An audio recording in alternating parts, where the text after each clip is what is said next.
So I show you how to delete Instagram. So first open Instagram and after that click profile icon. This is my profile icon. Click here and then click three dot.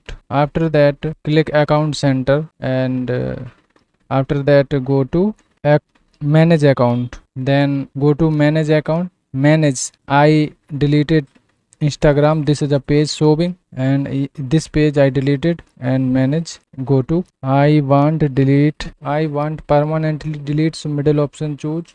Click and this is option show. After that if you temporarily delete, so this option choose. If you permanently delete, this option choose.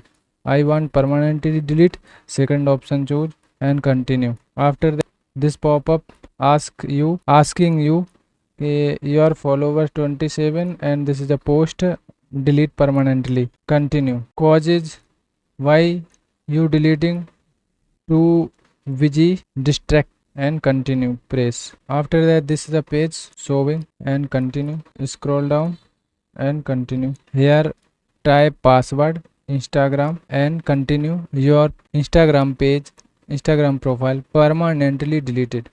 If you not have password, so first go to forget and create new password. Send an mail and go to check this mail and create a password. After that type here and continue. Your Instagram permanently deleted.